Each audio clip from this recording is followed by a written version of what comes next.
Hello everyone, आज हम लोग डिस्कस करने वाले लीड कोड का प्रॉब्लम नंबर 532। प्रॉब्लम का नाम है के डिफरेंस पेयर इन एरे।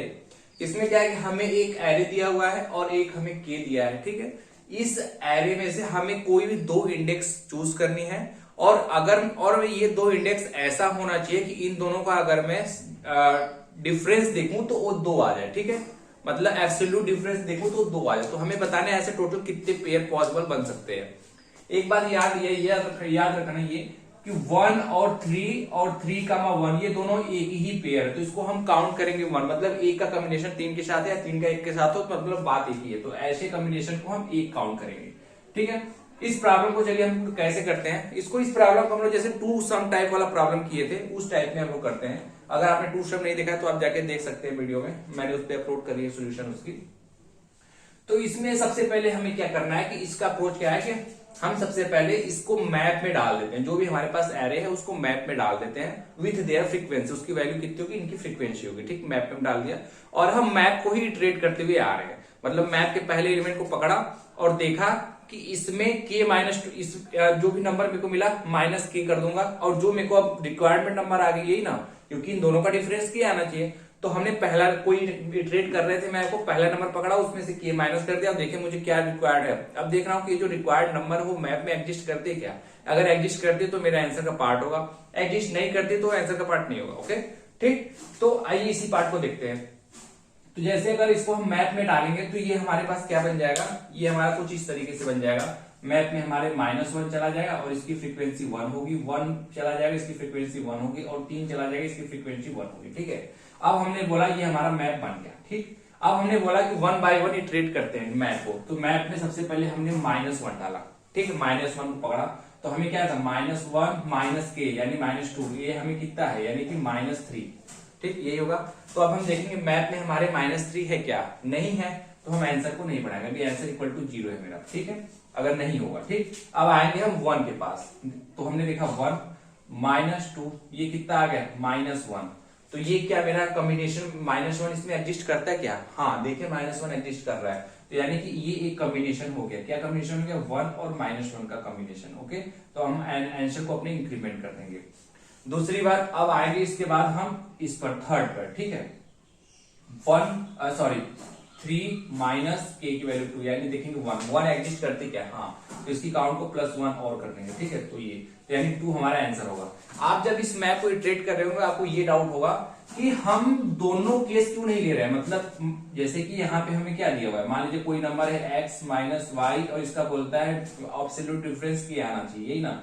तो यानी अगर हम इसको तोड़ेंगे तो क्या हो जाएगा, x minus y plus minus k, ऐसा आना चाहिए। तो आपको ये डाउट होगा कि जैसे भी हम मान लीजिए 1 को पकड़ रहे हैं, ठीक है, तो 1 -2 कर रहे हैं। ठीक है, 1 -2 कर रहे हैं तो -1, सिर्फ -1 चेक कर रहे हैं। तो हम, और आपको ऐसा लग रहा है कि ये भी हमें चेक करना चाहिए 1 + 2 यानी कि 3 एग्जिस्ट करते हैं क्या, यानी कि ये भी एक, अगर 3 एग्जिस्ट करती तो 3 भी मेरे आंसर का पार्ट हो जाएगा इसके लिए। ठीक है, यानी कि 1 -1 और 1 और 3 अगर एग्जिस्ट करती है तो ये आना चाहिए। आप ये बात ये ध्यान से देखिए, आप सारे एलिमेंट को मैप में डाल दिए। ठीक है, आप केवल एक ही पार्ट को पकड़िए, केवल माइनस वाले को लीजिए। अगर जैसे मान लीजिए 1 का और 3 का कॉम्बिनेशन बनेगा तो आप जब मैप को 3 के साथ इटरेट कर रहे हो, जब आप 3 को इटरेट करेंगे तो भी तो इसको एब्सोल्यूट डिफरेंस आपको कोई ना कोई नंबर मिल जाएगा।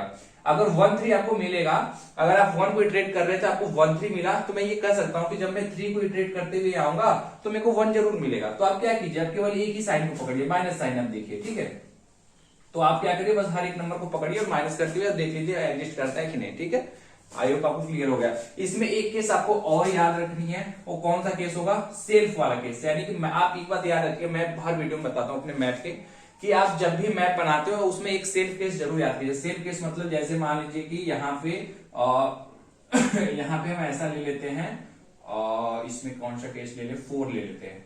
ठीक है, 4 ले लेते हैं और 4 2 बार है, यानी 4 की फ्रीक्वेंसी 2 बार है। ठीक है, तो अगर हम इसकी नहीं सॉरी ओके, इसको ऐसा लेते हैं। चलिए अब ऐसा मान लीजिए आपका k = 0 है। ओके, k = 0 है। ठीक है, और 4 है, 4 2 बार है, 4 की फ्रीक्वेंसी 2 है। ठीक है, तो आपका एक कॉम्बिनेशन तो क्या हो जाएगा, 4 है ना। तो यानी कि अगर आप क्या करेंगे, 4 - 4 करेंगे, सॉरी k है ना, 4 - 0 करेंगे तो आपका 4 आना चाहिए। ठीक है, तो आपको ये रिटर्न कर देगा कि हाँ 4 आपको रिक्वायर्ड है 4 और 4 ही एग्जिस्ट करेगा। तो लेकिन ऐसे केस में आपको क्या है, इस पर ध्यान देना चाहिए। जैसे मान लीजिए 4 आपका एक ही बार है, जैसे मान लीजिए हमारे पास कोई यही एरे था, इसमें 4 है, ठीक है, और अब के की वैल्यू कितनी है, 0 है, ठीक है। तो ऐसे केस में क्या है, आपका आंसर रिटर्न कर देगा 1, लेकिन जबकि हमें क्या देखना है, इसकी हमें फ्रीक्वेंसी देखना पड़ेगा। यानी कि जब ये सेल्फ वाला केस है, मतलब जो भी हमें रिक्वायरमेंट रहे, ठीक है, अगर रिक्वायरमेंट इक्वल टू जो हम मैप को इटरेट कर रहे हैं की वैल्यू, अगर ये दोनों बराबर आ जाए तो मुझे ये देखना चाहिए जो की वैल्यू है कि अगर एक से ज्यादा है तो आंसर का पार्ट होगा। इसका ये मतलब हुआ अगर ये एक से ज्यादा होगा, इसका मतलब क्या है, 4 इसमें एक बार और आया होगा, ठीक है, और ये इन दोनों पेयर को मैं लेकर के इक्वल टू 0 कॉम्बिनेशन बन सकता है। आई होप क्लियर हो गया हो। चलिए कोडिंग पार्ट की तरफ देखते हैं। ठीक, ये हमारे पास नम्स नाम का एक एरे है, ये के है, ठीक। यहाँ पे सबसे पहले हमने हैश मैप बनाया, ठीक है। तो फार आई इक्वल टू 0 से हम इटरेट करेंगे और मैप पे पुट करते हुए जाएंगे, और 2 बार जब वैल्यू एग्जिस्ट करेगी तो उसको +1 कर देना। यानी मान लीजिए कि इस वाले कोड से मेरा यहाँ तक का कोड बन गया, ये मैप, ठीक है। अब उसके बाद यहाँ पे क्या है, हमने आंसर इक्वल टू 0 इनिशियलाइज किया और मैप को इटरेट कर रहे हैं, ठीक है। तो सबसे पहली बार हमने क्या किया, मैप का की लिया, मैप का वैल्यू लिया, ठीक है। और अब हमने देख लिया की माइनस के, तो ये हमें पता चल जाएगा कितनी रिक्वायरमेंट है मेरे को, ठीक है। अब मैं देख रहा हूँ जो रिक्वायरमेंट है मेरे को वो एग्जिस्ट करती है क्या मैप में, ठीक। अब मान लीजिए एग्जिस्ट कर रही है, यानी वो अब मेरा आंसर का पार्ट आएगा। और यहाँ पे आपको एक चीज और ये देख लेना कि जो मान लीजिए जो आपको रिक्वायरमेंट वो एग्जिस्ट कर रही है, ठीक है।